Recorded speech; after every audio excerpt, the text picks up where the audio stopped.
जों दिनै थांगासिनो दङ जोंनि अंगनबादिफोरनि प्रग्राम लाफिखंखर होननाय जायगायाव। ओरैबायदि सान्दुं गोसा थाङै थाङै लामाखौबो आन्दायहैबावबायसो जोङो दै खिन्थु एलपि स्कुल लामाखौ आन्दायबाय सासे मानसिनावसो सोंना लाबाय जोङो दानिया आन्दायबायसो जायो जों लामाखौ आन्दायबाय एसे सिगांजोंनो बारग'बोथारनानै फैबाय आन्दायबाय जा गोसा सान्दुंआवबो ओरैबायदि गोसाखा खुनुरुखुम फैयै मोनफैबाय जोङो दिनै सोंनानै फैयै मोनफैनाय जाबाय आरो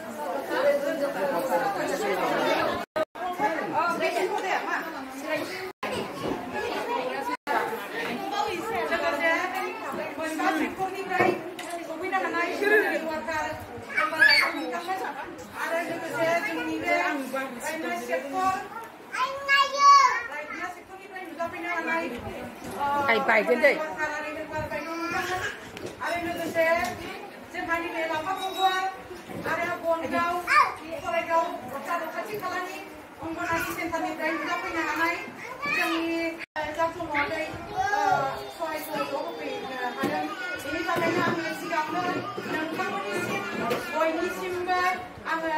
रायना सेक्टरनि सुपारभाइजार जानानै नोंथांमोननिसिम आंनि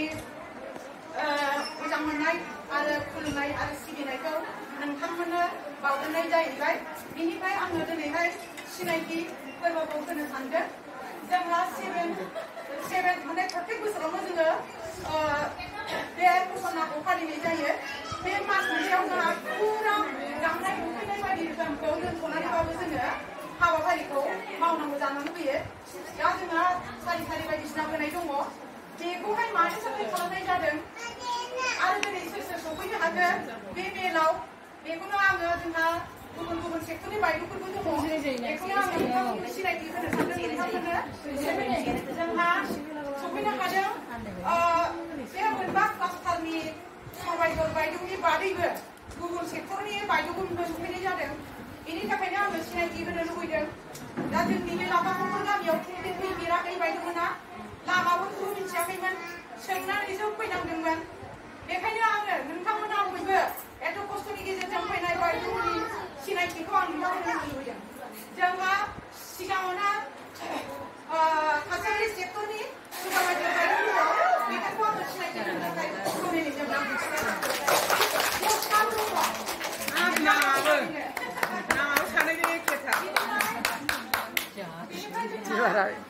जलेश्वरी सेक्टरनि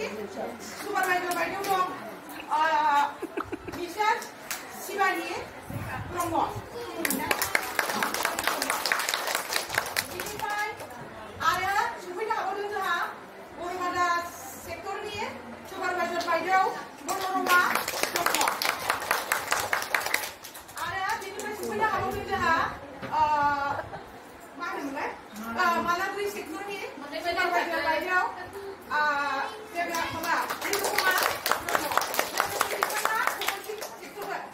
बिथाङा मोननै सेक्टर सालायो बेनिफ्राय जोंहा दंबावो मा होनो बयनागुरि सेक्टरनिफ्राय सफैनो हाबावदों जोंहा बायद'बादिया बुंनायखारा होमबाबो जोंनि सेक्टराव ओरैबायदि फैनानै लुबैबावबाय बिथाङा मैगं थाइगंखौ अनेक लाबोबावदों बायद'आ दा बिथांनि मुङानो जाहैबाय मिना ब्रह्म मिनारानि ब्रह्म बसगाव सेक्टरनि सुपारभाइजार बायद'आव बिथाङा जाहैबाय बिथाङाबो मेरला मैगं थाइगंबो लाबोदों दा बिथाङानो जाहैबाय बरमती बसुमतारी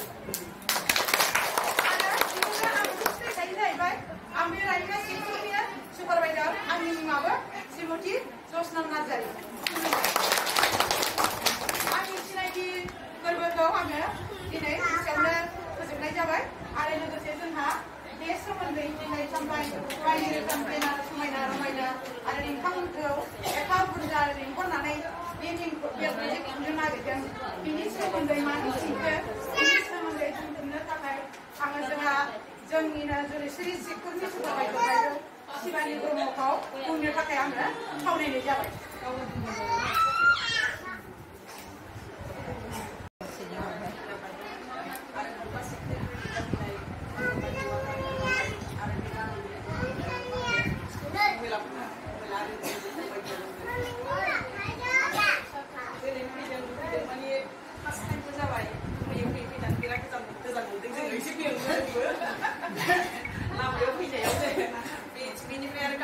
गैला होननानैसो सानदांगासिनो दङ जोङो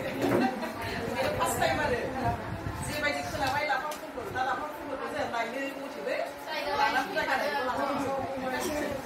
औ दा दंबावो गामि दंबावो जोङो 2018 निफ्रायनो स्टार्ट खालामदों बेसेबांयाव फाब्लिकनिफ्राय 2018 स्टार्ट खालामब्ला 7 years जाबाय 7 years आव बियो जेब्लाबो बोसोरावनो जोङो सेकेन्डनि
Ada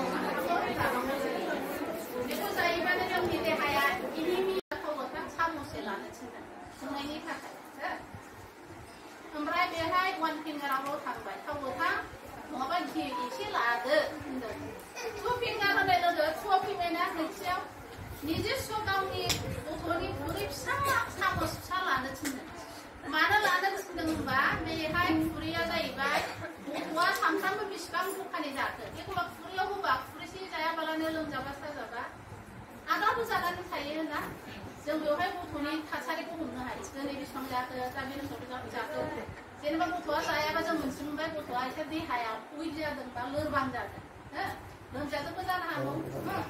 गथ'नि जानाया बारायलांदों ना लाङाखै बेखौ मोनथिनो थाखाय जोंहा फुङाव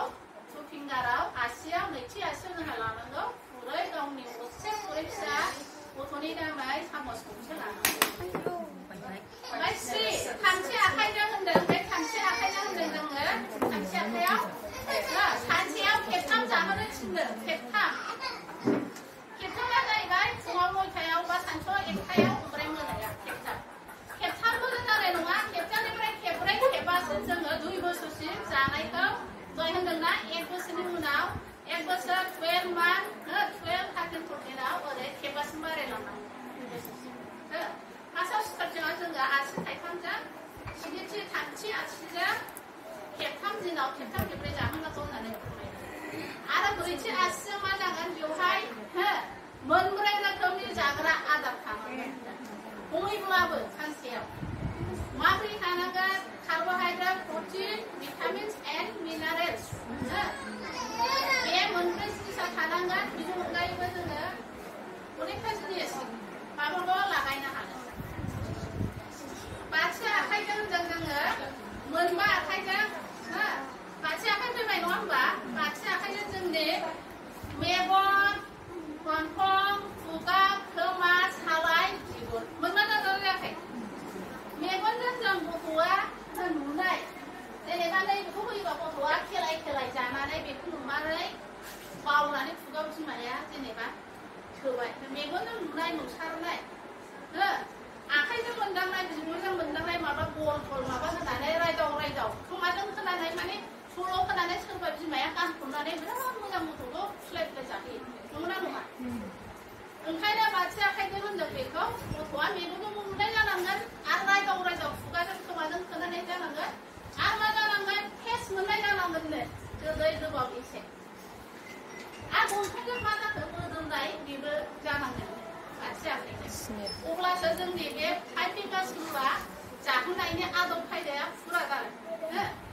फुरा जायोबा जोंहा गासिबो मोननांगौ देहा जानाय देहायाव गोहो होनाय बेमार होबथानायनि बे सक्तिखौ मोननो हागोन होननानै 5 फिंगार्स रुलआ गाइडलाइनआ बुंदों आरो दा जायफ्रा एसे आखुथिखौ मोनदोंबा बे रुलखौबो फालिनो हायो जेनेबा थाव गोथां लानानै मा जाहोगोन खायसे बादाम होयो माबा होयो बेखौ खुंनो हायो नङा होनबा ओंखामजोंनो होफानो हायो गाइखेर होफानो हायो नर्मालाव 7-8 मासाव डाइरेक्ट मैगं होआबाबो जायो बिदि जाहोनो हागोन आरो ओमफ्राय दा आंनि बुंनांगौखौ जेबो बुंनांगौ गैला बुंनांगौबा आं एसेयावनो फोजोबखानाय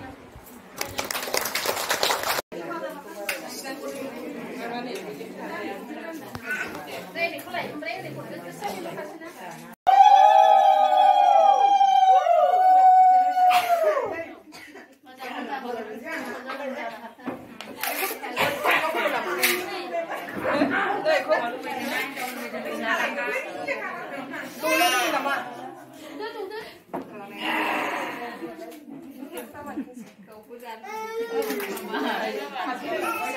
내 자켓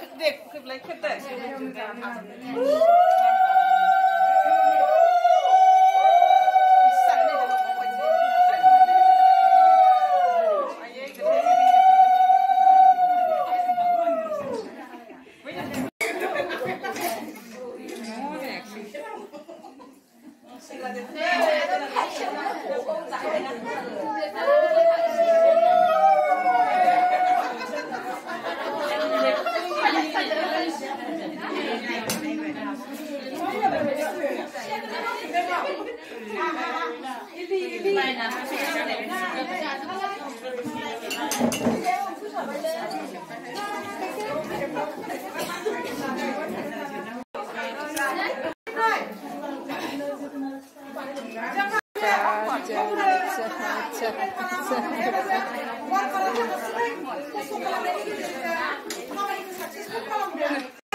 Hello guys, दिनै जोंहा लाफा खुंखर अंगनबादि सेन्टारावहाय मोनबा क्लास्टारजों जयै 7 राष्ट्रीय पोषण माह फोरबो खुंनाय जादों। बेयाव जोंनि साफ्रोमबो अंगनबादि वार्कार बायद'मोन आरो बे लाफा खुंखर गामिनि प्रेगनेन्ट मादार आरो नार्सिं मादार बेहाय जोङो प्रेगनेन्टफोरखौ मातृ अमृत आरो 6 दाननि गथ'फोरखौ अन्नप्राशन बेबायदि जाहोनाय आयदाखौबो बे फोरबोजों लोगोसे खुंफानाय जादों आरो जोङो गोजोननाय मोनदों। मानो होनबा बे लाफा खुंखर होननाय जायगाया बिराद गोजान गोथौ जायगायाव बेहाय माने बेबायदि एवारनेस खालामफैफेरनाय जायाखैमोन। बे गामिनि जोङो